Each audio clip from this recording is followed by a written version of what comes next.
Crime story. Pune शहरातल्या एका जुने पांढऱ्या रंगाच्या बंगल्यासमोर कडक उन्हाच्या दिवशी पोलिसांच्या गाड्या थांबलेल्या होत्या. बंगला एका प्रख्यात उद्योगपतीचा होता, श्री संजय कुलकर्णी. त्यांच्या गाडीतून उतरताच पोलीस अधिकाऱ्यांनी त्वरित चौकशीला सुरुवात केली. बंगल्याच्या आतमध्ये काहीतरी भयानक घडलेलं होतं. रात्रीच्या गडबडीत श्री कुलकर्णींची एकमेव मुलगी कविता अचानक गायब झाली होती. ती 11 वाजल्याच्या सुमारास तिच्या खोलीत अभ्यास करत होती आणि दुसऱ्या दिवशीच्या परीक्षेची तयारी करत होती. कविता अत्यंत हुशार आणि सुसंस्कृत मुलगी होती. तिचं गायब होणं कुणालाच समजलं नाही. कुलकर्णी परिवाराचं मन विचलित झालं. पोलिसांनी चौकशी सुरू केली. पहिल्यांदा त्यांनी घरातील नोकरांना विचारलं. नोकर म्हणाले की त्यांनी काहीही संशयास्पद नाही पाहिलं. त्याच दिवशी घरात एक मोठं पार्टी आयोजित केलं होतं, ज्यात अनेक लोक आले होते. पोलिसांनी सर्व पाहुण्यांची यादी तयार केली आणि प्रत्येकाचं स्टेटमेंट घेतलं.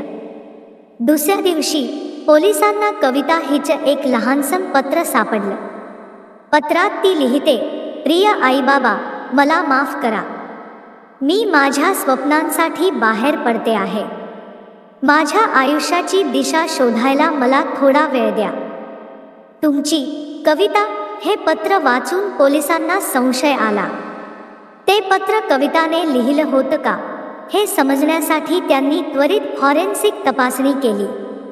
त्याचवेळी पोलिसांना कविताच्या मित्रमैत्रिणींच्या संपर्कात येऊन तिच्या मनोवृत्तीबद्दल माहिती मिळवली. फॉरेन्सिक रिपोर्टनुसार पत्र खरेच कविताने लिहिलं होतं. तरीही पोलिसांच्या मनात संशयाची सुई काही केल्या थांबत नव्हती. त्यांनी कविताच्या मोबाईल फोनचा मागोवा घेतला आणि त्यातला डेटा पुनर्प्राप्त केला. तिथे त्यांना काही महत्त्वपूर्ण मेसेजेस मिळाले, जे एक अनोळखी नंबरसोबतच्या होते. तपास वाढवत असताना पोलिसांनी त्या नंबरचा शोध घेतला. शेवटी त्यांना समजलं की तो नंबर एक अपहरणकर्त्याचा होता, ज्याने कविताला फसवून नेलं होतं. कविताचं स्वप्न उद्ध्वस्त करण्याचा हा कट होता. पोलिसांनी त्यांच्या गुप्तचरांच्या मदतीने कविताला सुरक्षितपणे शोधून काढलं आणि अपहरणकर्त्यांना अटक केली. शेवटी कविता तिच्या कुटुंबासोबत सुखरूप परत आली. पण तिचं गायब होणं आणि अपहरण करणं हे कुटुंबासाठी एक मोठा धक्का होतं. कविताने आपले स्वप्न आणि ध्येय नव्या उमेदीने सुरू केली आणि तिच्या कुटुंबाने तिला पूर्ण पाठिंबा दिला.